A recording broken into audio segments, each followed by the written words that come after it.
ਤੇ ਹੁਣ ਆਪਣੇ ਕੋਲ ਜੋ ਆਪਣੇ ਮੁੱਖ ਮਹਿਮਾਨ ਆਪਣੇ ਜੋ ਮਨ ਦੇ ਕਰੀਬ ਜਿਨ੍ਹਾਂ ਨੂੰ ਸੁਣ ਲਿਆ ਆਪਾਂ ਸਾਰੇ ਇਕੱਤਰ ਹੋਏ ਹਾਂ ਜੀ। ਮੈਂਬਰ ਆਫ ਪਾਰਲੀਮੈਂਟ ਸ਼੍ਰੀ ਚੰਦਰ ਸ਼ੇਖਰ ਆਜ਼ਾਦ, ਜਿਨ੍ਹਾਂ ਨੂੰ ਪਿਆਰ ਦੇ ਨਾਲ ਉਹਨਾਂ ਨੇ ਆਪ ਦੇ ਸੈਂਟਰ ਵਿੱਚ ਕਿ ਮੇਰੀਆਂ ਮੁੱਛਾਂ ਨੂੰ ਦੇਖ ਕੇ ਮੈਨੂੰ ਨਾਮ ਰਾਵਣ ਵੀ ਦੇਤਾ, ਪਰ ਬਾਅਦ 'ਚ ਮੈਂ ਉਹਨਾਂ ਨੂੰ ਪੱਤਰਕਾਰਾਂ ਨੂੰ ਕਿਹਾ ਕਿ ਮੈਨੂੰ ਇਹ ਨਾਮ ਜੋ ਹੈ ਇਹਦੇ ਨਾਲ ਇਹ ਮੇਰਾ ਨਾਮ ਤੁਸੀਂ ਨਾਂ ਲਿਆ ਕਰੋ। ਤੇ ਆਜ਼ਾਦ ਜੋ ਨਾਮ ਹੈ ਉਹ ਕਹਿੰਦੇ ਵੀ ਮਾਨਸਿਕ ਸਰੀਰ ਤੌਰ ਤੇ ਮੈਂ ਆਜ਼ਾਦ ਰਹਿਣਾ ਚਾਹੁੰਦਾ ਹਾਂ, ਤੇ ਇਸੇ ਕਰਕੇ ਨਾਮ ਦੇ ਨਾਲ ਆਜ਼ਾਦ ਲਾਇਆ। ਤੇ ਆਜ਼ਾਦ ਸਮਾਜ ਪਾਰਟੀ ਦੀ ਵੀ ਉਹਨੇ ਸਥਾਪਨਾ ਕੀਤੀ। ਸਾਹਿਬ ਕਾਂਸ਼ੀ ਰਾਮ ਜੀ ਦੇ ਜਨਮ ਦਿਨ 15 ਮਾਰਚ 2020 ਨੂੰ ਉਹਨਾਂ ਨੇ ਸਥਾਪਨਾ ਕੀਤੀ। ਮੈਂ ਉਹਨਾਂ ਨੂੰ ਬੇਨਤੀ ਕਰਾਂਗਾ, ਸਤਿਕਾਰਯੋਗ ਮੈਂਬਰ ਆਫ ਪਾਰਲੀਮੈਂਟ ਸ਼੍ਰੀ ਚੰਦਰ ਸ਼ੇਖਰ ਆਜ਼ਾਦ ਜੀ ਅਤੇ ਨਾਲ ਗੁਰੂ ਘਰ ਦੀ ਪ੍ਰਬੰਧਕ ਕਮੇਟੀ ਸ਼੍ਰੀ ਗੁਰੂ ਰਵਿਦਾਸ ਪ੍ਰਬੰਧਕ ਕਮੇਟੀ ਦੇ ਮੈਂਬਰ ਵੀ आओ जी, तुसी भी नाल। सब तो पहला मैं बेनती करांगा फ्लैग, क्योंकि असी इन्हां दी वेट नगर कीर्तन ते करदे सी। नगर कीर्तन ते जो सैशन चल रहा सी लोक सभा दा ओहदे विच नहीं आ सके, सो इस करके थोड़ा उदों लेट हो गए। पर असी इन्हां दे असी पूरी तैयारी कीती सी, फ्लैग सन्मान चिन्ह पूरे तैयार सी ने नाम दे, पर उदों नहीं दे सके। अज तुहाडे सारिआं दे सामणे आप दे वल्लों प्रधान राजबद्दन जी ਅਤੇ चेयरमैन श्री तेजपाल विरक जी, श्री राजबद्दन जी तेजपाल विरक जी कृपा करके स्टेज ते आओ जी। President Rajbaddan ji and chairman Shri Tejpal Virk ji please come on the stage.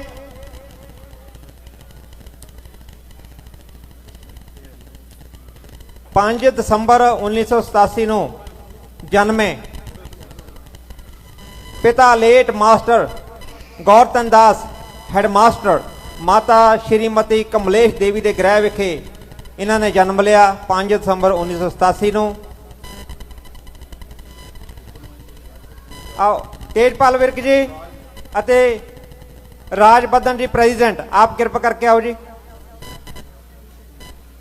बाकी जो वाइस प्रेसिडेंट हैं जी राज काजला जी ਅਤੇ विरक बिंदा विरक जी आ गए, वेरी गुड। रासो जी कृपा करके इधर आओ जी। इस तो बाद जो पेपर 17 ईयर हो गए उन्होंने अंबेडकर टाइम्स के, 14 साल हो गए दे दुआबा नूं, वो भी MP साहब नूं वो भेंट करनगे जी। गुरु रविदास महाराज जी की पूरी संगत ਅਤੇ प्रबंधक कमेटी ਅਤੇ जो फाउंडर मैंबर वालों जो सन्मान चिन्ह है वो दिता जाएगा जी। बोले सो निहाल, बोले सो निरभय, जय भीम, जय भीम, जय भीम, जय भीम, जय भीम। हाँ जी, थैंक यू। सारी संगत का धन्यवाद है। आप इन्हों सुन के जाना है पूरा। उस तो बाद सभ्याचारक प्रोग्राम है, ਉਹਦੇ ਵਿੱਚ ਜਿੱਦਾਂ ਪੰਜਾਬੀ ਨੇ ਚੁੱਕ ਲਓ ਰੱਖ ਲਓ ਇੱਧਰ ਆ ਉੱਧਰ ਜਾ, ਉਹ ਵੀ ਗੀਤ ਚੱਲਣਗੇ। ਤੇ ਸਾਡੇ ਕੋਲ ਪੁੱਛਣਾ ਚੁੱਕਾਂ ਲਈ ਖੇਮਾਂ ਦੇ ਜੱਜਕਾਂ ਜੀ ਚੱਲਦੀ ਸਟੇਜ ਐਡੇ ਬੜੇ ਜੋ ਕੰਮ ਹੁੰਦਾ ਹੈ ਸਾਲਾਨਾ ਹੁੰਦਾ ਉਹਦੇ ਭੁੱਲ ਚੁੱਕ ਹੋ ਜਾਂਦੀ ਹੈ। ਅਸੀਂ ਗਲਤੀਆਂ ਮੰਨਦੇ ਹਾਂ ਵੱਡਾ ਹਿਰਦਾ ਕਰਕੇ, ਤੁਸੀਂ ਵੱਡਾ ਹਿਰਦਾ ਕਰਕੇ ਸਾਨੂੰ ਮਾਫ ਕਰੋ। ਅਤੇ ਉਸ ਤੋਂ ਬਾਅਦ ਜੋ ਪ੍ਰੋਗਰਾਮ ਹੈ ਉਹਨੂੰ ਵੀ ਸਰਵਣ ਕਰਕੇ ਜਾਣਾ, ਸੁਣ ਕੇ ਜਾਣਾ ਜੀ।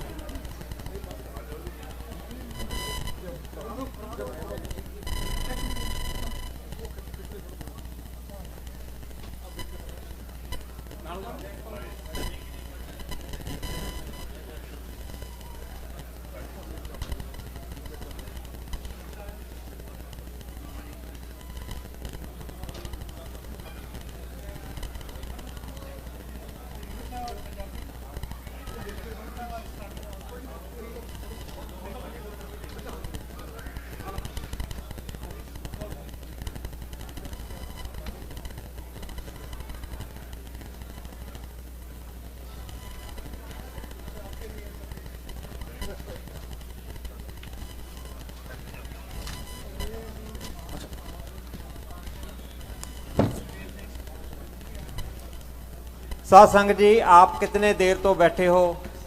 साडे मेहमान जो मुख मेहमान जिन्हां दी आपां वेट नगर कीर्तन भी करते सी, वो हुण अपने सामने क्योंकि बुलारे बहुत होंदे समाज इंटलैक्चुअल हो जाना, पढ़ लिख जाता है, तो वो फिर बोलना वो बोलता है, ਜਿਹੜਾ कि बाबा साहब ने कहा कि बोलो। सो वो असीं काम कर रहे हैं, वो टाइम तो लगता ही है। इस करके सो इन्हों हुण आपां सुनना है जो साडे मुख मेहमान हैं। सो एकागर होके इन्हों का जो फ्यूचर प्लान है वो बारे सुनो, जो ये करना चाहते वो बारे सुनो, जो इनके समाज लई स्कीमां हैं प्लान हैं वो सुनो, तो जो ये संसद भवन दे विच करते हैं उन्होंने बारे भी अपने विचार ही दसणगे। हुण मैं बेनती करांगा सत्कारयोग Shri Chandrashekhar Azad member of parliament from Nagina UP, president Azad Samaj party, Bhim army, Chetna mission. Thank you. Shri Chandrashekhar Azad. जय भीम, जय भीम, जय भीम, जय भीम, जय भीम। धन्यवाद जी।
हेलो,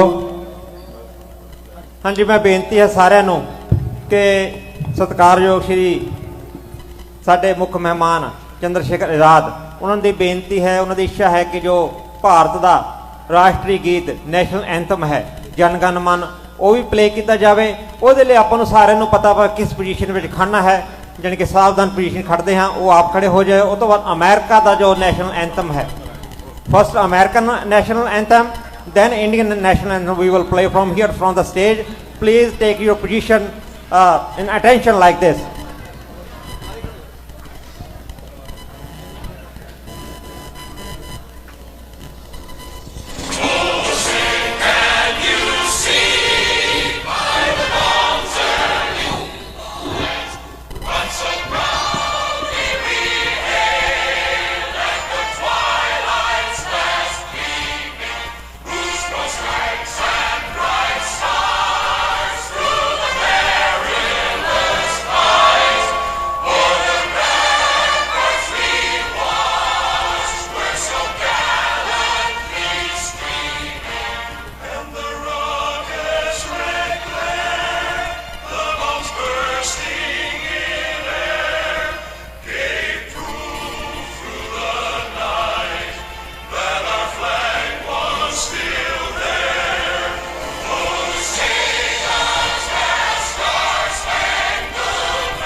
जो अपना भारत का नैशनल एंथम राष्ट्रीय गीत है जन गण मन, जो आप जानते हैं वो सीधे हथ खड़े करके इदा रख खड़ते हैं जी।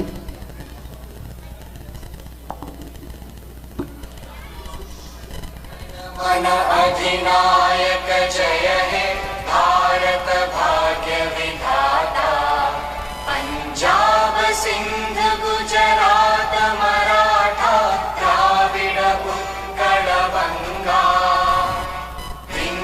हिमाचल यमुना गंगा उच्चल जलधि तरंगा, तव शुभ नामे जागे तव शुभ आशीष मांगे, गाहे तव जय गाथा, जन गण मंगलदायक जय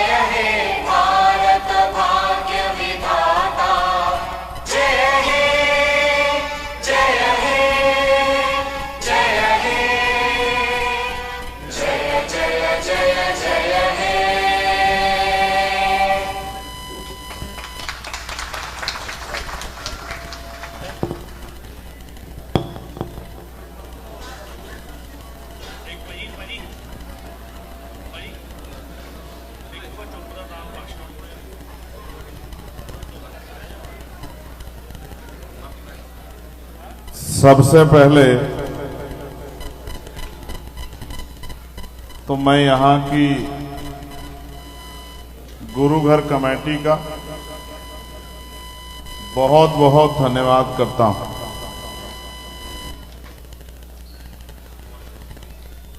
कि उन्होंने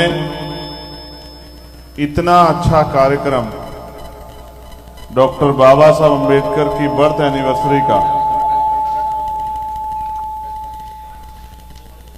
किया है। मैं अपनी बात को शुरू करने से पहले आप सभी को विश्व रत्न महामानव डॉक्टर बाबा साहब अम्बेडकर की 134वीं जयंती की आपको हार्दिक बधाई पेश करता हूं और मुबारकबाद देता हूं। देन वाहे गुरु जी का खालसा श्री वाहे गुरु जी की फतेह। जो बोले सो निर्भय सतगुरु रविदास महाराज की जय। प्यारे साथियों, मेरे मन में बहुत ही खुशी का भाव है कि मैं आज दुनिया के दूसरे कोने में आके अपने परिवार के बीच में हूं। और जब मैंने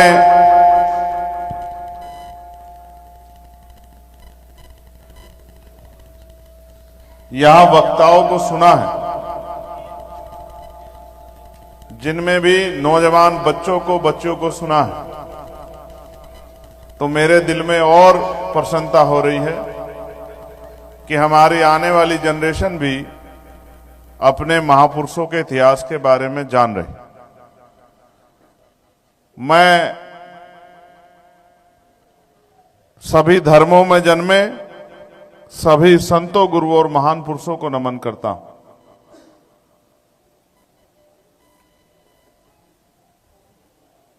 मेरे लिए और मेरे जैसे करोड़ों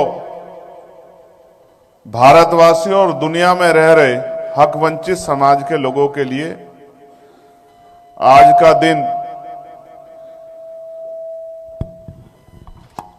एक बार ठीक कर लेना, दूसरा तीसरा चौथा कोई सा पा देना भाजी।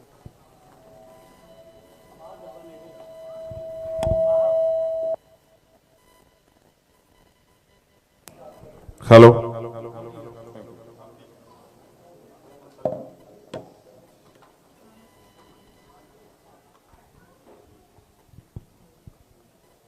क्योंकि हमारे लिए ये सिर्फ दिन नहीं, हमारे लिए दुनिया है। क्योंकि अगर बाबा साहब अम्बेडकर ना होते तो शायद हम लोग आज ये मान सम्मान का जीवन प्राप्त नहीं कर पाते। मैं सबसे पहले बाबा साहब अम्बेडकर के विषय में कुछ चीजें आपके सामने रखना चाहता हूं। हालांकि मैं यहां ये भी जानता हूं कि जितने हमारे परिवार के बड़े शख्स यहां मौजूद हैं वो इन चीजों को जानते हैं, क्योंकि हम बाबा साहब के ऋण को समझते हैं, कर्ज को समझते हैं। कोई अपने माता पिता को भूल सकता है, हालांकि भूलना तो नहीं चाहिए। कोई अपने गांव को भूल सकता है, अपने जिले को, प्रदेश को भूल सकता है, लेकिन हम में से एक भी यहां ऐसा नहीं है जो डॉक्टर बाबा साहब अम्बेडकर को भूल जाए। क्योंकि हमने ये महसूस किया है कि बाबा साहब अम्बेडकर ने किस तरह का जीवन जीकर हमारे लिए जो मुश्किलों के रास्ते थे उनको आसान बनाए। प्यारे साथियों, डॉक्टर बाबा साहब अम्बेडकर आजाद भारत के पिता भी हैं, फादर ऑफ नेशन भी हैं। क्योंकि जब देश आजाद हुआ था तो अंग्रेजों की यह शर्त थी कि अगर हम भारत को आजाद कर भी दें तो भारत गवर्निंग कैसे होगा, भारत की व्यवस्था क्या होगी, क्या भारत को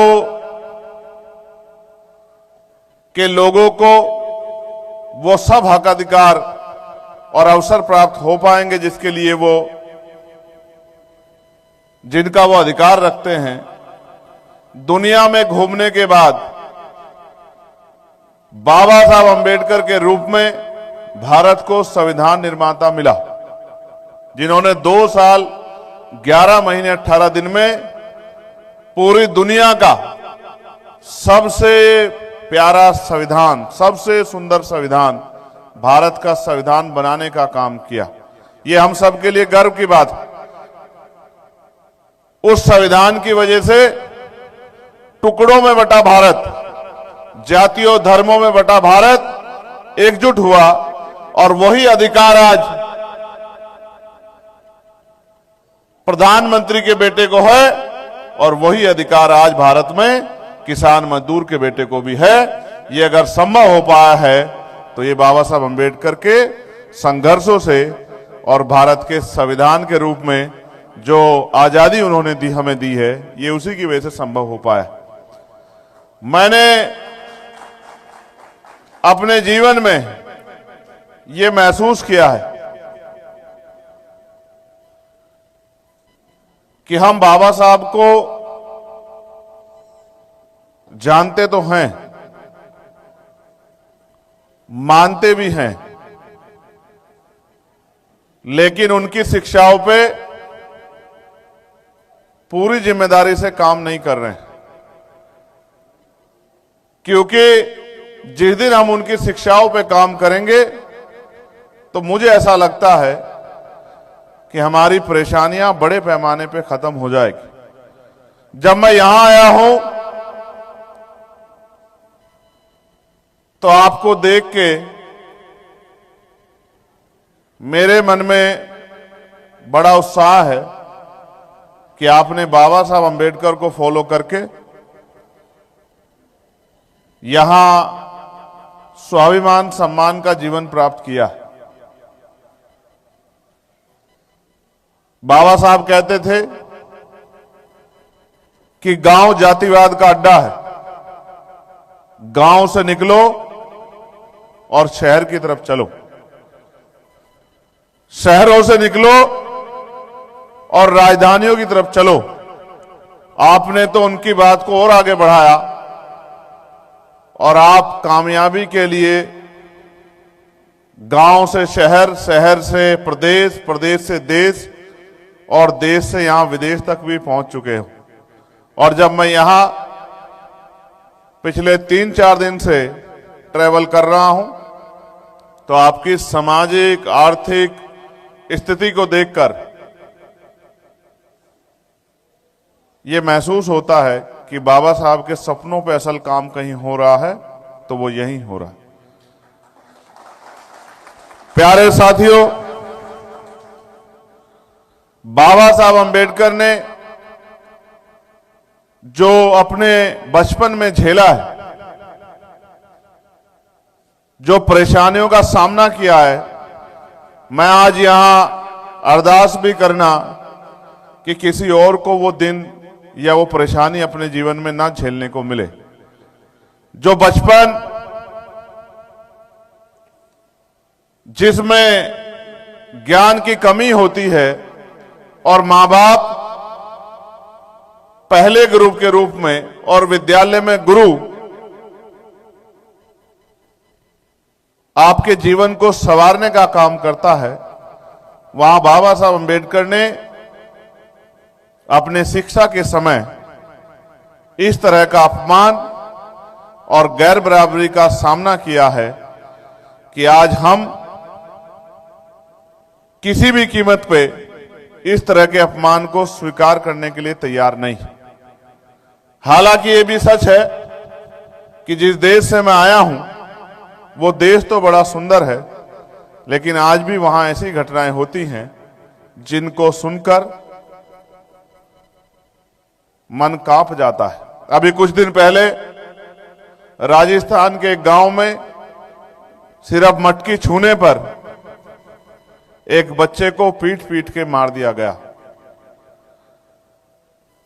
जब उस बच्चे की वीडियो मैंने देखी तो मेरे मन में बड़ा क्रोध पैदा हुआ और मुझे बाबा साहब याद आए कि जो बाबा साहब उस समय सह रहे थे, उस मानसिक सामंतवाद से अभी भी देश आजाद नहीं हुआ। हालांकि बाबा साहब ने हार नहीं मानी। जिनको स्कूल के बाहर बिठाया गया, उन्होंने तो करोड़ों करोड़ों लोगों के स्कूल के रास्ते खोल दिए कि वो करोड़ों लोग पढ़ें और पढ़ लिख के अपनी जिंदगी का फैसला खुद करें। ये कहा जाता है कि जब तक हम लोग पढ़ लिख नहीं पाएंगे तब तक हमारे जीवन में बहुत बड़ा बदलाव नहीं होगा। और जब ये कहा गया है तो हमें इसे अपने जीवन में महसूस करना चाहिए कि अगर हम ने पढ़ लिख कर प्रयास नहीं किया होता तो क्या यहां आकर डॉक्टर, इंजीनियर, वकील, जज बनने के अवसर हमें मिलते, या भारत में भी क्या ये अवसर हमें मिलते। तो प्यारे साथियों, इस दर्द के साथ मैं इस बात को आगे बढ़ाऊंगा कि बाबा साहब अंबेडकर ने हमारे लिए अपने 4-4 बच्चों का बलिदान दिया। आप महसूस करके देखिए, हमारी माताएं, हमारी बहनें, हमारी बच्चियां यहां हैं। आज हमारे बच्चे को एक खरोच लग जाती है तो हम चैन से नहीं बैठ पाते। हम अगर दफ्तर में होते हैं और बच्चे के बीमार होने की खबर आ जाए तो हमारा मन, हमारा दिमाग मजबूरी में तो वहां होता है, लेकिन असल हमारे मन में यही बात चल रही होती है कि हमारे बच्चे का हाल कैसा होगा। लेकिन याद कीजिए बाबा साहब अंबेडकर को कि उन्होंने अपने 4-4 बच्चों का बलिदान कर दिया। मैं इस बात से भी खुश हूं कि इस स्टेज से बाबा साहब की जर्नी पर बड़ी चर्चा हुई, चाहे वो गोलमेज कॉन्फ्रेंस हो या बाबा साहब द्वारा लिखी गई बहुत सारी किताबें जो हमारे लिए आज भी हमारे परेशानी के समय में हमारी समस्याओं का हल करती। हालांकि मैं तो ये भी कहूंगा कि अभी भारत में नोटबंदी हुई थी। नोटबंदी का फैसला तो जल्दबाजी में लिया गया, लेकिन वो फैसले के पीछे भी जब जवाबदेही हुई तो बाबा साहब अंबेडकर की किताब को ही कोट किया गया, जिसका नाम है प्रॉब्लम ऑफ रुपीज। इसका मतलब यह है कि जितने प्रासंगिक बाबा साहब अपने जी थे, उससे भी ज्यादा जरूरी आज दुनिया के लिए बाबा साहब अंबेडकर हैं। और इसका उदाहरण यह है कि यही जहां वो पढ़े हैं, कोलंबिया यूनिवर्सिटी में, जहां उनकी स्टैचू लगी है और जिस पर लिखा गया है सिंबल ऑफ नॉलेज, उस कोलंबिया में, उस न्यूयॉर्क शहर में कल का दिन 14 अप्रैल को बाबा साहब अंबेडकर डे के रूप में वहां के मेयर ने मनाने की घोषणा की है। मैं इसके लिए आप सभी को मुबारकबाद देता हूं। मैंने यहीं बैठे उस पूरी घटना को एक्स के माध्यम से अपने भारत के साथियों को बताने का काम किया। और कल जब हमने इस पर चर्चा की थी तो भारतीय मीडिया ने भी इस घटना को, इस पूरे आयोजन को अपनी सुर्खियों में जगह दी है। भारत में भले ही बाबा साहब अंबेडकर की स्टैचू को नुकसान पहुंचाया जाए, लेकिन दुनिया में आज बाबा साहब अंबेडकर का अगर सम्मान हो रहा है, इसके लिए आप भी बराबर के हकदार हैं, जिन्होंने बाबा साहब की लेगेसी को जिंदा रखने का काम किया है। आप चाहे देश के किसी भी कोने में हो या दुनिया के किसी भी कोने में हो, आपने ये बताने का काम किया है कि हमारे लिए बाबा साहब भगवान से कम नहीं। साथियों, मैं बाबा साहब अम्बेडकर की एक कहानी आप सबके सामने उनके डेडिकेशन के लिए रखना चाहता हूं। ये कहानी आपको, मुझे और मेरे जैसे करोड़ों संघर्ष कर रहे लोगों को लीडर कैसा होता है इस बात की प्रेरणा देती।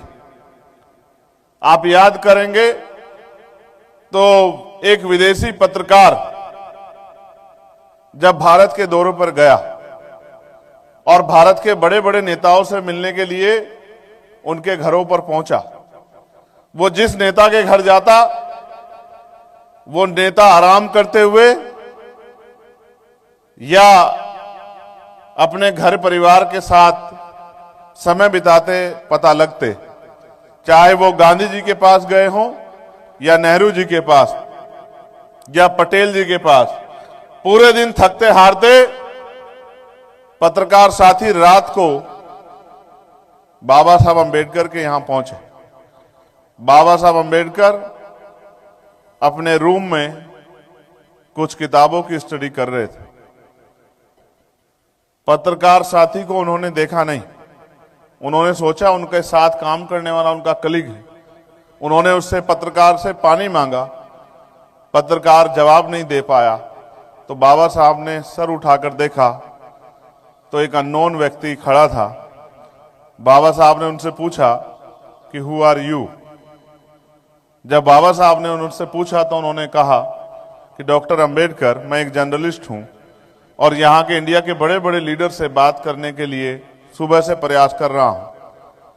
कोई भी नेता समय नहीं दे पा रहा है, कोई आराम कर रहा है तो कोई परिवार के साथ बिजी है, तो मुझे लगा कि आपसे बात की जाए।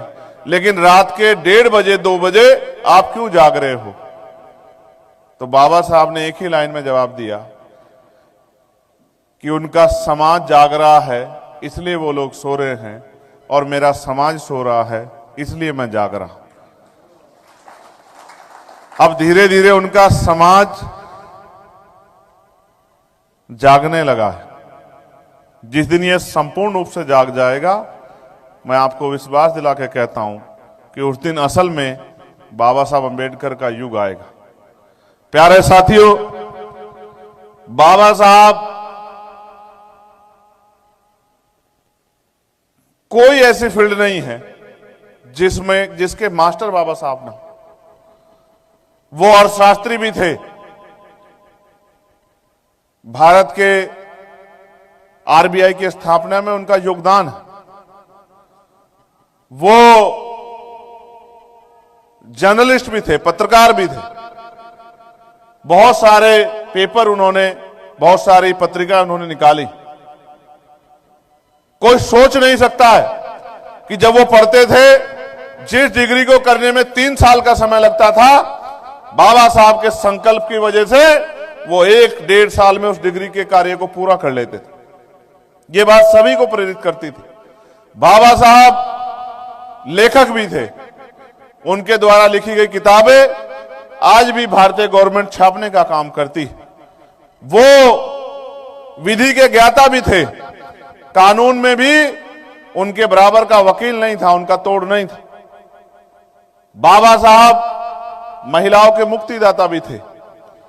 हमारी बहनों को शायद पता हो या ना पता हो, जहां तक मैं जानता हूं कि उनको पता होना चाहिए कि इस भारत में अगर महिलाएं डॉक्टर, इंजीनियर, आईएएस, आईपीएस, वकील, जज अगर बन पाई हैं, आज देश का नेतृत्व कर पाई हैं, गांव की सरपंच से लेके MLA, MP, minister, chief minister, राज्यपाल, गवर्नर, अगर प्राइम मिनिस्टर, राष्ट्रपति बन पाई हैं, तो ये बाबा साहब अम्बेडकर के अथक प्रयासों से संभव हो पाया है। अगर महिलाओं को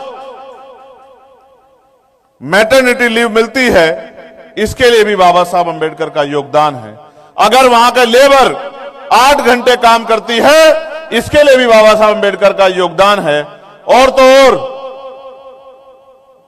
मैं तो ये कहूंगा कि हम जैसे गूंगों को अगर जबान मिली है कि हम यहां खड़े होके या देश की पार्लियामेंट में खड़े होके अपने हक अधिकार के लिए लड़ने का काम करते हैं, बोलने का काम करते हैं, तो ये अवसर दिया है हमें डॉक्टर बाबा साहब अम्बेडकर ने। प्यारे साथियों, एक घटना जो मेरे जीवन में मुझे बड़ा प्रेरित करती है,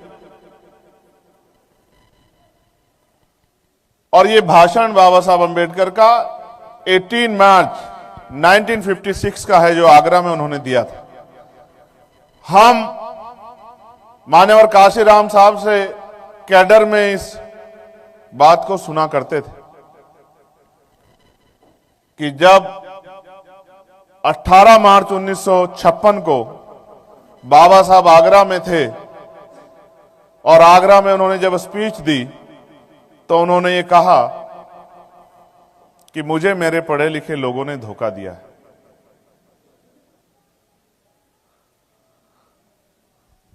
मैं बड़ी मुश्किल से इस कारवां को यहां तक लेके आ पाया हूं। अगर आप इसको आगे नहीं बढ़ा सकते तो मेरे बच्चों, मेरा यह संदेश है कि इसको पीछे मत जाने देना। यह बात तो आपने बहुत बार सुनी होगी, लेकिन अगर आप मुझे सुनते हैं तो इसके आगे की कहानी आपने सुनी होगी कि बाबा साहब ने पूरी बात उस दिन क्या कही थी। बाबा साहब को यह तकलीफ थी कि जिनको सहारा देके उन्होंने पढ़ने के लिए भेजा, उन्होंने देश से और समाज से किनारा कर लिया।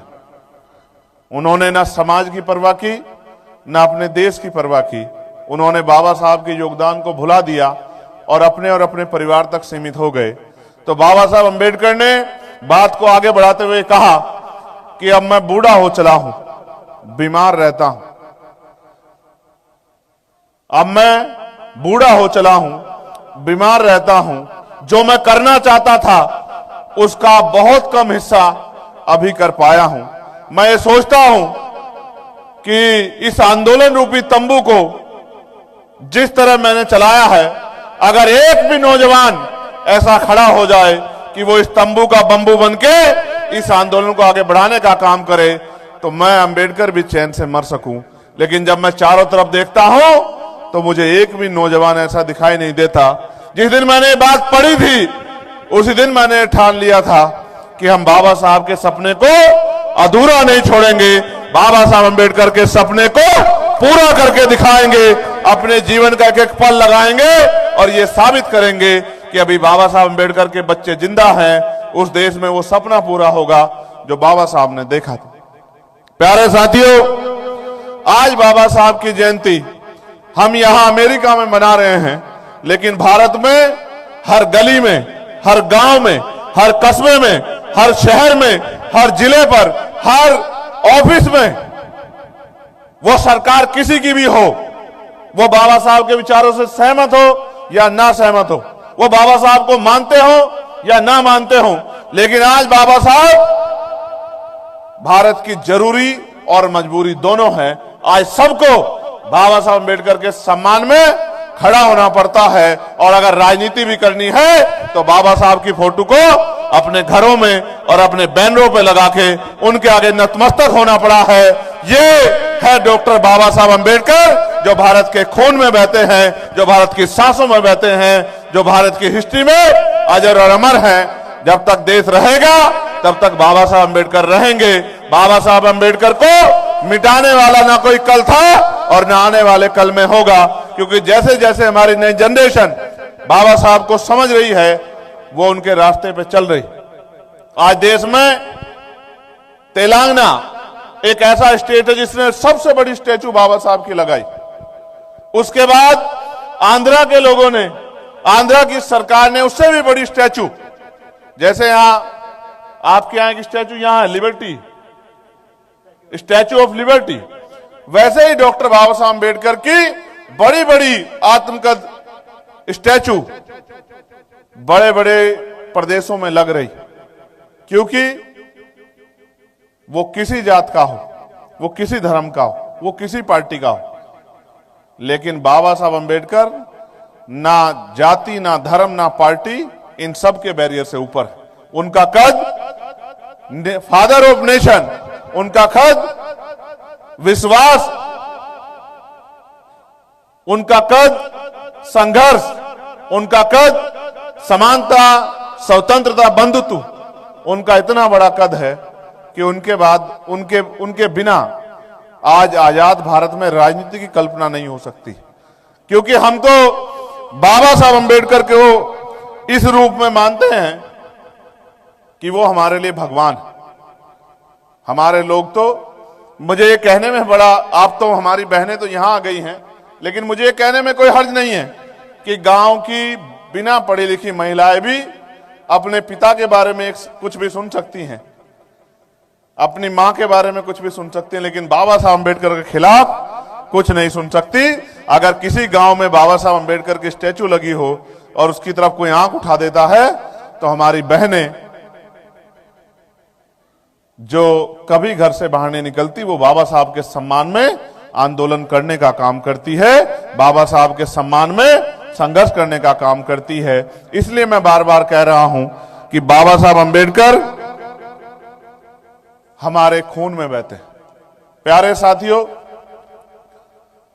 जो लोग मुझे सिर्फ राजनीतिक तौर पर जानते हैं, मैं उनको अपने बारे में भी कुछ बताना चाहता हूं। हालांकि मैं तो इस मिशन का छोटा सा सिपाही हूं।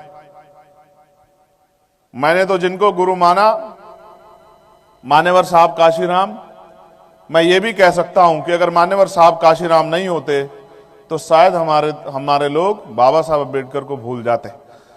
जब हम बाबा साहब अंबेडकर को भूल रहे थे तो मान्यवर काशीराम साहब ने गली गली जाके लोगों को, मान्यवर काशीराम साहब ने बाबा साहब अंबेडकर के बारे में बताने का काम किया, बाबा साहब अंबेडकर के संघर्ष को बताने का काम किया, बाबा साहब अंबेडकर के योगदान को बताने का काम किया। इसी तरह से ये लेगेसी चली आ रही।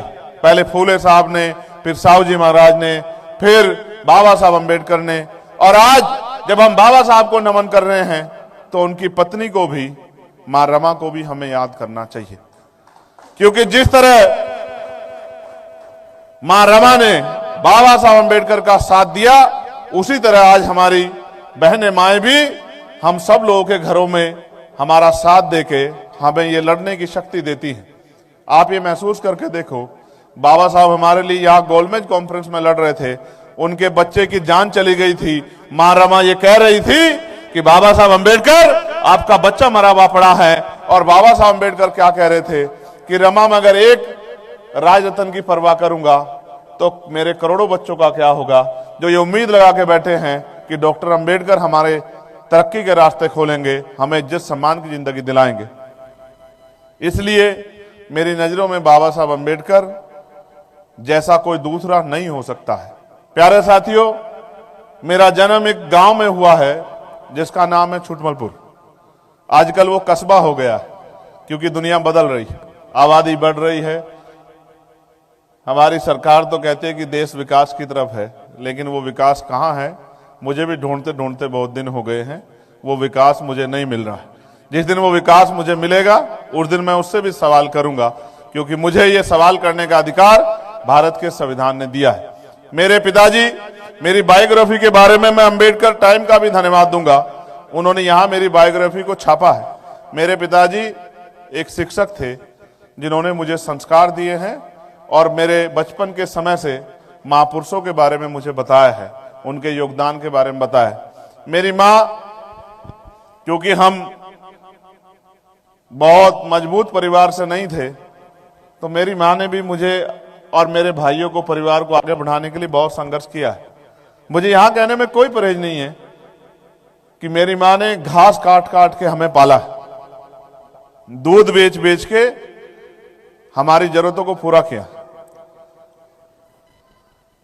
आज वो मुझसे बहुत दूर है, लेकिन उसका आशीर्वाद हमेशा मेरे साथ है। वो वहां इंडिया में है और मैं कोशिश करूंगा यहाँ के प्रोग्राम के बाद आज उनको फोन करके उनका आशीर्वाद ले लूं, क्योंकि काम के चक्कर में बहुत कम समय मिलता है कि उनसे बात नहीं हो पाती। शुरुआत में कास्ट डिस्क्रिमिनेशन झेलने के बाद मैंने लॉ की पढ़ाई की है। लॉ की पढ़ाई के बाद मैं पढ़ने के लिए विदेश आना चाहता था। अचानक मेरे पिताजी बीमार हो गए। पैसे की कमी के कारण और पॉलिटिकल पहुंच ना होने के कारण मैं उनका इलाज सही तरह नहीं करा पाया। मेरे पिता मेरे हीरो थे, क्योंकि उन्होंने कभी मेरी जरूरतों में के समय में मुझे अकेला नहीं छोड़ा। हर पिता हीरो ही होता है, वो अपने बच्चों की सारी खुशियों को पूरा करना चाहता है। मेरे पिता भी मेरे हीरो थे, लेकिन मैं अपने हीरो के लिए कुछ नहीं कर पाया। जब वो मुझे छोड़ के गए, उस दिन, वो दिन था 11 जनवरी का और साल था 2013। उस दिन मैंने तय किया था, मुझे पानी चाहिए। उस दिन मैंने तय किया था कि मैं आज के बाद अपना जीवन बाबा साहब अंबेडकर के अधूरे काम को, मान्यवर साहब श्री काशीराम के अधूरे काम को पूरा करने के लिए लगाऊं।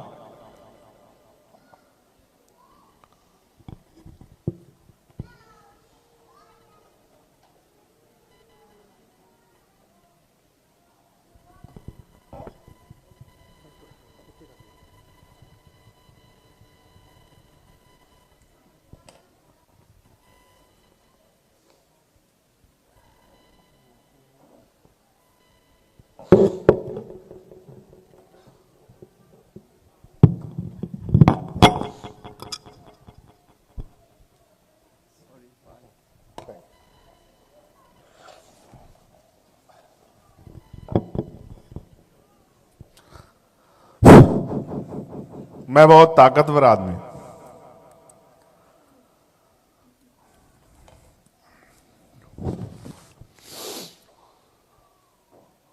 लेकिन पिता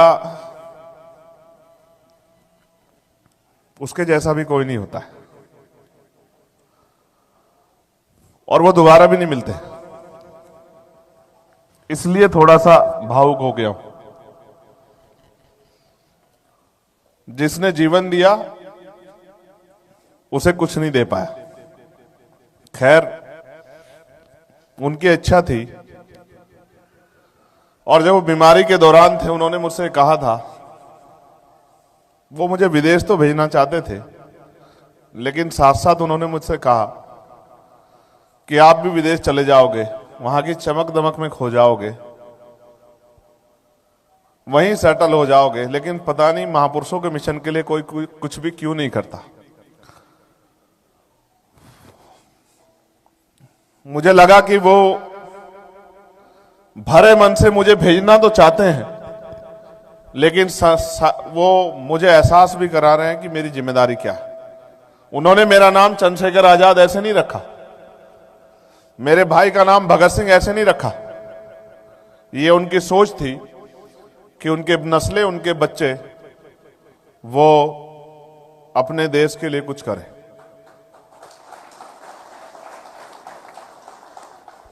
12 जनवरी 2013 को मैंने अपने सारे सपनों को एक साइड रखा और मैं बाबा साहब अंबेडकर के मिशन में, सामाजिक परिवर्तन और आर्थिक मुक्ति के मिशन में पूर्ण रूप से शामिल हुआ। बहुत सारी अपना संगठन भीम आर्मी भारत एकता मिशन बनाकर बाबा साहब का जो पहला कोट था कि शिक्षित बनो, तो शिक्षा के क्षेत्र में जो बच्चे जिनको पढ़ने का अवसर नहीं मिल पा रहा है गरीबी के कारण, उनको पढ़ाने के लिए भीम आर्मी पाठशालाएं खोली। और आपको खुशी होनी चाहिए कि व्यक्ति एक स्कूल खोलते डरता है, हमने हजारों की संख्या में स्कूल खोल के बाबा साहब के मिशन को आगे बढ़ाने का काम किया।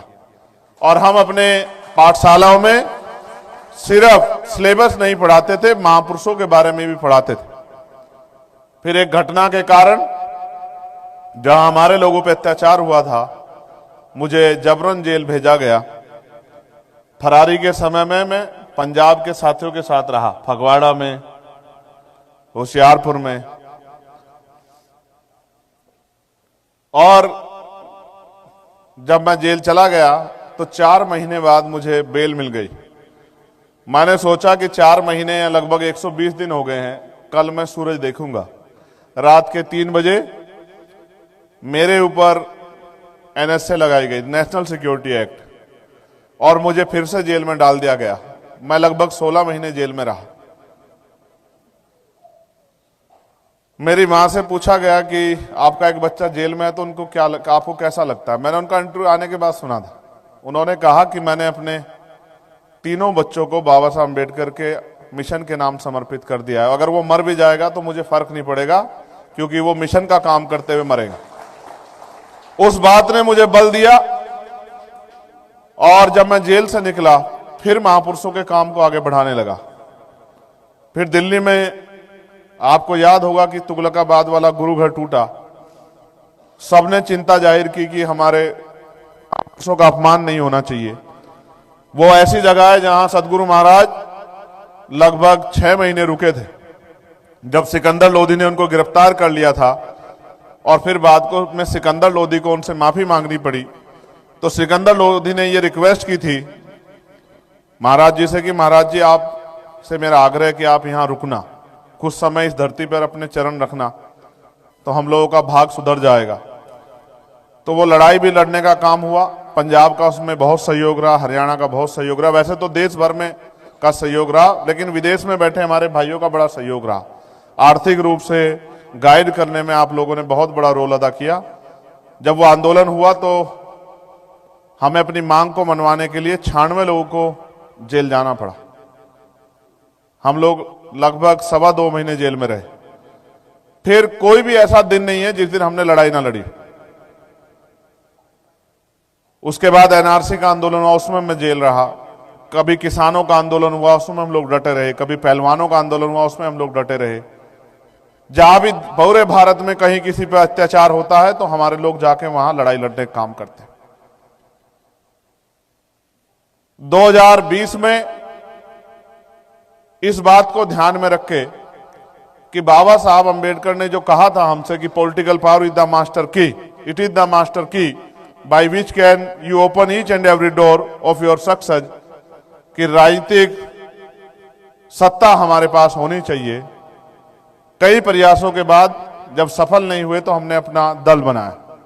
ये दल भी हमने मान्यवर काशीराम साहब से सीखकर बनाया, क्योंकि काशीराम साहब जब आरपीआई में जो बाबा साहब अंबेडकर का आंदोलन था, उनकी पार्टी थी, उसमें वो योगदान नहीं कर पाए, उनके लोगों ने उनको स्वीकार नहीं किया। तो बाबा साहब अंबेडकर के मिशन को पूरा करने के लिए मान्यवर काशीराम साहब ने एक नया आंदोलन शुरू किया।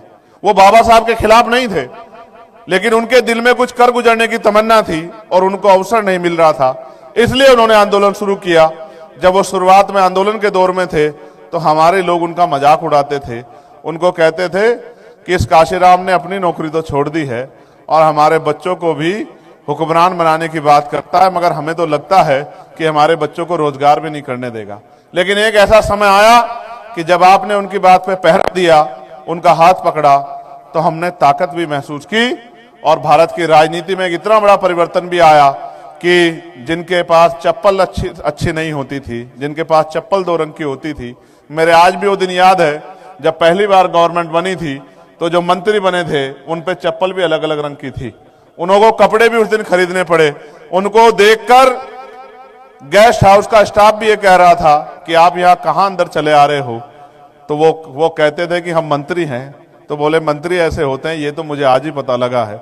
उस आंदोलन के जरिए समाज को एक शक्ति मिली और हमने उस आंदोलन में बहुत प्रयास किया कि हम रल मिलकर उस आंदोलन को आगे बढ़ाएं।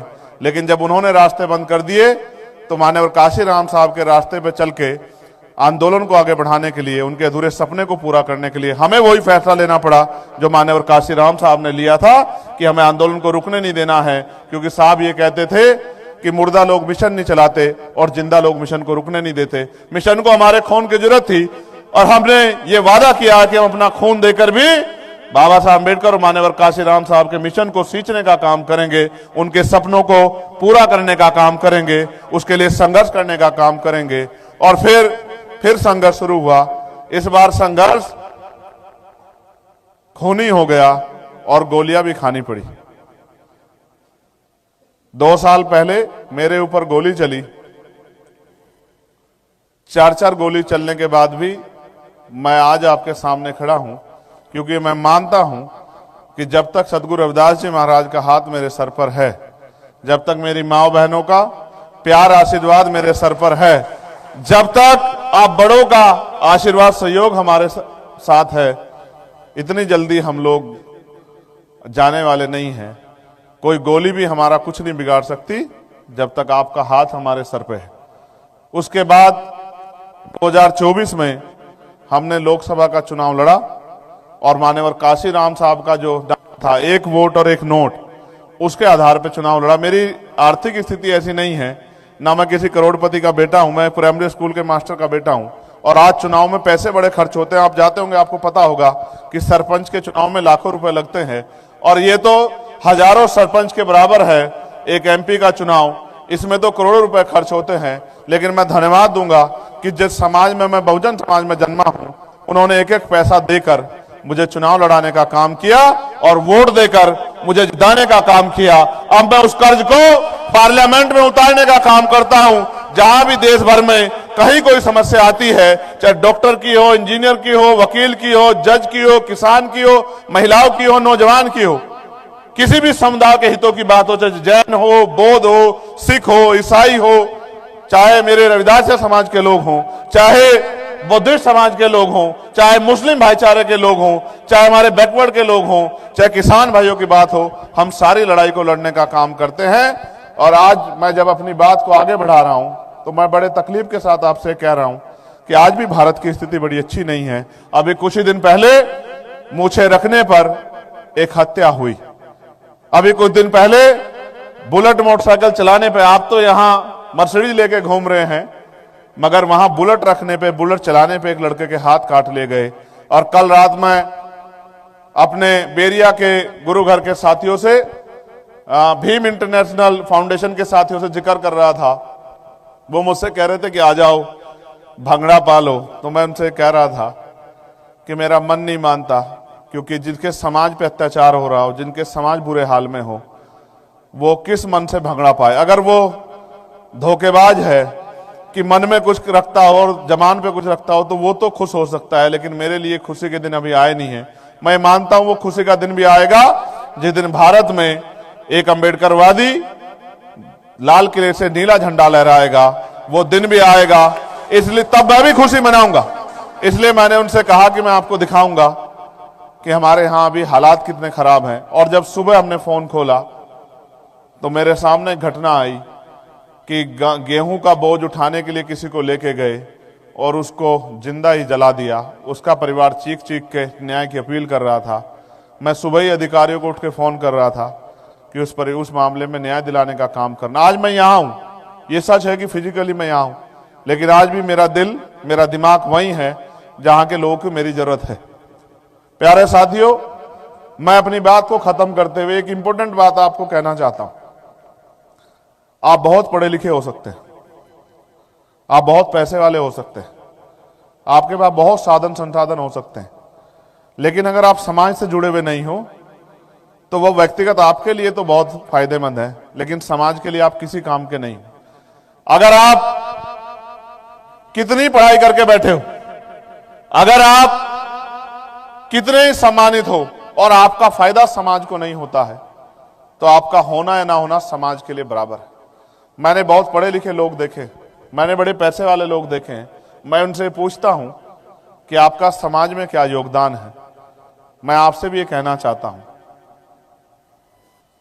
अगर हम सामाजिक नहीं हैं, अगर हम महापुरुषों के आंदोलन में योगदान नहीं कर रहे हैं, अगर हम नहीं लड़ रहे हैं और कोई हमारी लड़ाई को लड़ रहा है, जिस सपने को हम भी सोचते हैं उसी सपने को पूरा करने के लिए कोई संघर्ष कर रहा है, तो हमें उसका साथ देना चाहिए।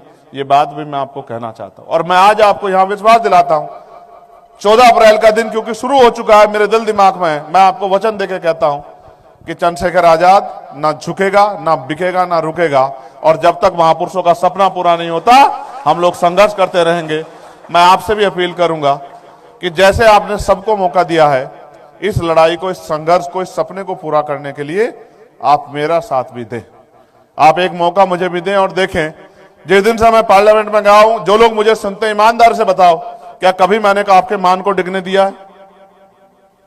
वो कहीं का मामला हो, चाहे पंजाब में आदमपुर एयरपोर्ट को जगत गुरु सतगुरु रविदास जी महाराज के नाम पे रखने का मामला हो, चाहे वो बेगमपुरा जाने वाली ट्रेन में साफ सफाई का मामला हो, उसको सुरक्षित पहुंचाने का मामला हो, चाहे वो जगत गुरु सतगुरु रविदास जी महाराज के, आप पता कर लेना कोई गवर्नमेंट छुट्टी नहीं रखती थी।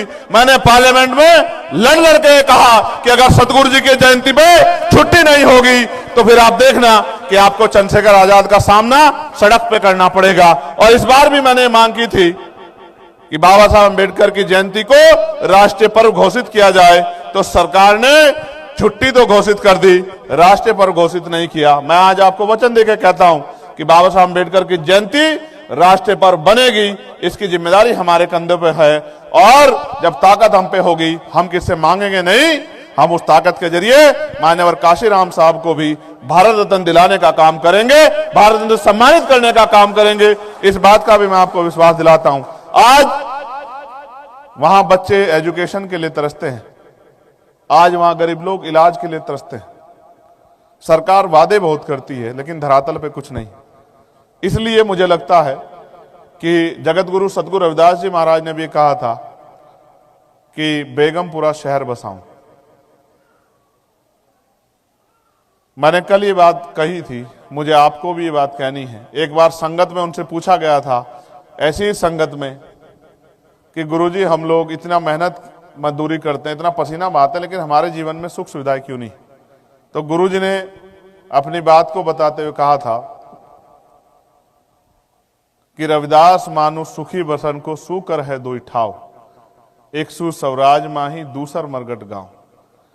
गुरुजी ने कहा कि मनुष्यों के सुखी बसने के दो ही रास्ते हैं, जीते जी अगर सुखी रहना है तो स्वराज माही अपना राज लाओ, और अगर मरने के बाद सुखी रहना है तो वो शमशान घाट कब्रिस्तान में मिलेगा। तो फिर ये कहा गया कि महाराज जी राज तो अभी भी है, तो इस राज में तो सुख सुविधा नहीं है। तो महाराज जी ने कहा राज जो है वो नीति पे होना चाहिए। ऐसा चाहूं राज में जहां मिले सबन्नु अन्न, और छोट बड़े सब सम बसे रविदास रहे प्रसन्न। कि राज ऐसा होना चाहिए जहां कोई छोटा बड़ा ना हो, जहां कोई ऊंच नीच ना हो, जहां कोई भेदभाव ना हो, जहां किसी बहन बेटी का अपमान ना हो, सबके घर में सबको के जीवन में सुख सुविधाएं हो, सम्मान हो, खाने के लिए अन्न की दिक्कत ना हो, तन ढकने के लिए कपड़े की दिक्कत ना हो, सर ढकने के लिए छत की दिक्कत ना हो, पीने के लिए पानी की दिक्कत ना हो, कोई चोरी, कोई लूट, कोई भय ना हो, किसी की हत्या ना हो। और ऐसे शहर को, ऐसे राज को उन्होंने बेगमपुरा राज का नाम दिया। बेगमपुरा यानी कि बिना गम का राज। ऐसा राज लाने के लिए जो लगभग यहां दिखाई देता है कि यहां गरीब भी उसी टेबल पे बैठ के खाना खाता है, जो सफाई का काम करता है वो भी, और जो करोड़पति है वो भी, एक ही टेबल पे। यानी कि मानवता की बात यहां आगे बढ़ रही है। ऐसा भारत में भी हो, उसके लिए हम लोग पॉलिटिकल पावर बनाने का काम कर रहे हैं। और मुझे उम्मीद है कि इस कारवा को हम लोग मंजिल तक पहुंचाएंगे। आपने मुझे बड़ी गंभीरता से सुना, मैं उसके लिए आपका आभार प्रकट करता हूं। और आपने मुझे यहां बुला के इतना सम्मान दिया, मैं उसके लिए भी आपका धन्यवाद देता हूं। जय भीम, जय भारत, जय गुरुदेव, धन गुरुदेव, वाहिगुरु जी का खालसा, वाहिगुरु जी की फतेह। आप सभी के लिए मंगल कामनाएं। Thank you. जय भीम, जय भीम, जय भीम, जय भीम। ਸਾਰਿਆਂ ਦਾ ਧੰਨਵਾਦ। ਅਤੇ ਸਭ ਤੋਂ ਜ਼ਿਆਦਾ ਜੋ ਧੰਨਵਾਦ ਹੈ ਸਾਡੇ ਮੁੱਖ ਮਹਿਮਾਨ ਮੈਂਬਰ ਆਫ ਪਾਰਲੀਮੈਂਟ ਸ਼੍ਰੀ ਚੰਦਰਸ਼ੇਖਰ ਆਜ਼ਾਦ, ਜਿਨ੍ਹਾਂ ਨੇ ਬਹੁਤ ਹੀ ਵਿਸਥਾਰ ਦੇ ਨਾਲ ਪੂਰੀ ਡਿਟੇਲ ਦੇ ਵਿੱਚ ਆਪਣਾ ਜੋ ਆਉਣ ਵਾਲਾ ਪਲਾਨ ਹੈ ਉਹ ਆਪਣਾ ਸਾਂਝਾ ਕੀਤਾ। ਜੋ ਉਹਨਾਂ ਨੇ ਮੁਸ਼ਕਲਾਂ ਦਾ ਸਾਹਮਣਾ ਕੀਤਾ ਉਹਨਾਂ ਨੂੰ ਆਪਣੇ ਨਾਲ ਮੁਖਾਤਬ ਹੋਏ, ਉਹ ਆਪਣੀ ਜ਼ਿੰਦਗੀ ਦਾ ਐਕਸਪੀਰੀਅੰਸ ਉਹਨਾਂ ਨੇ ਸਾਂਝਾ ਕੀਤਾ, ਆਪਣੇ ਆਉਣ ਵਾਲੇ ਪਲਾਨ ਬਾਰੇ ਸਾਂਝਾ ਜੋ ਸਾਂਝ ਪਾਈ ਹੈ। ਸੋ ਮੈਂ ਬੇਨਤੀ ਕਰਾਂਗਾ कि राजराज जी इधर आओ। जो साडा अगला जो सैगमेंट है सभ्याचारक प्रोग्राम, ਉਹਦੇ ਲਈ जो साजी हैं वो स्टेज ते आ जाओ जी। तो अपना जो अगला प्रोग्राम है वो जितने भी आप बैठे हो, संगत ने हजे डिनर करना है इत्थे, तो अपना आप कर सकते हो। जितने भी आप आए हो आप सबका धन्यवाद है। साडे जो चीफ गेस्ट श्री चंद्रशेखर आजाद ਇਹਨਾਂ ਨੇ ਆਪਣੇ ਬਾਰੇ ਦੱਸਿਆ। ਤੁਗਲਕਾਬਾਦ ਜਦੋਂ ਮੰਦਰ ਦਾ ਸੰਘਰਸ਼ ਚੱਲਿਆ ਉਹਦੇ ਵਿੱਚ ਇਹਨਾਂ ਨੇ ਕਿਸ ਤਰ੍ਹਾਂ ਸੰਘਰਸ਼ ਕੀਤਾ।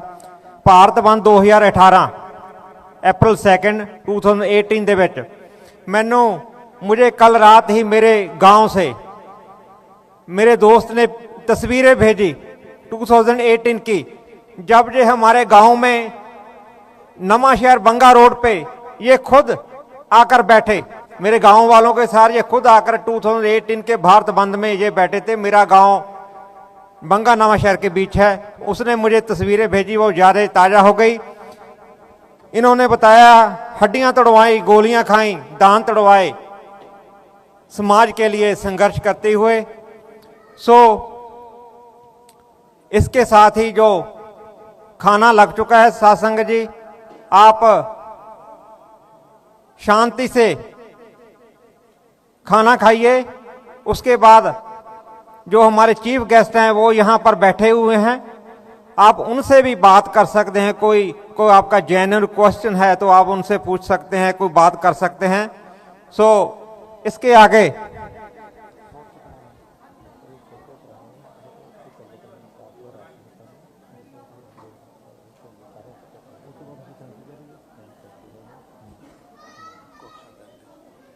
ठीक है ते जो भी आप श्री चंद्रशेखर जी आजाद नाल जो फोटो यादगारी फोटो करवाना चाहते हो, आप अगे आ जाओ। बंगा साहब इन्हां दे नाल कृपा करके जिस तरह भी आपका प्लान है, जो भी फोटो करवाना चाहते हो, क्योंकि जब भी कोई साडे स्टार आते हैं बहुजन समाज के जिहड़े साडे समाज लई काम करते हैं, सारिਆਂ ਦੀ इच्छा होंदी है कि उन्होंने नाल यादगारी तस्वीरां करवा लिया जान। सो कृपा करके जिवें जिवें जस्सी बंगा जी कहते हैं उन्होंने नाल हो के आप तस्वीर करवा सकते हो जी। ये सारा प्रोग्राम हर घर गुरु रविदास जी एंड बाबा साहब जी इस फेसबुक पेज ते, अंबेडकर क्रांतिकारी टीवी उत्ते, Desh Doaba weekly newspaper TV उत्ते, doctor BR Ambedkar people education and welfare aid society Punjab India उत्ते लाइव चल रहा सी जी। श्री गुरु रविदास टैंपल सैक्रामेंटो के फेसबुक ते यूट्यूब ते लाइव चल रहा सी। मंगोवालिया टाइम्स ते उत्ते भी यह जो प्रोग्राम लाइव चल रहा सी, जो कि प्रेम चुंबर जी वालों चलाया जाता है। सो आप उत्थे जाके सारा लिंक अपने रिश्तेदार सगे संबंधी भेज के और उन्हां नाल प्रोग्राम साझा कर सकते हो जी। सो आप फोटो उन्होंने करवा सकते हो चीफ गेस्ट नाल। अते पिछे जो खाना है डिनर है लग चुका है, आप वो भी इंजॉय करो जी। सारे आए होए दा थैंक यू। गुरु घर की प्रबंधक कमेटी वालों, royal event hall, Tejpal Virk, उन्होंने सारिਆਂ वालों आपका धन्यवाद है जो आपने बड़ी शांति नाल सारा प्रोग्राम सुने। आपनूं किसी तरह का भी किसी पार्टी के लिए, बर्थडे पार्टी, ग्रैजुएशन पार्टी, ब्याह शादी की पार्टी, इंगेजमेंट पार्टी, किसी ने पार्टी है, हॉल की बुकिंग आप तेजपाल विरक जो रॉयल इवेंट हॉल के ऑनर हैं, आप उन्होंने कॉन्टैक्ट करके ये बुकिंग कर सकते हो जी। सो एक बार फिर तो गुरु घर की प्रबंधक कमेटी वालों और रॉयल इवेंट हॉल वालों आप सब का धन्यवाद है। सारिਆਂ ਦਾ धन्यवाद। आण ते डिनर करो, सारिਆਂ ਨੂੰ शांति ਨਾਲ घर ਨੂੰ जाना है, सेफली घर ਨੂੰ जाना है। सारिਆਂ ਨੂੰ गुड नाइट जी। जय भीम, जय भारत, वाहिगुरू जी का खालसा, वाहिगुरू जी की फतेह। जय गुरुदेव, धन गुरुदेव। धन्यवाद जी।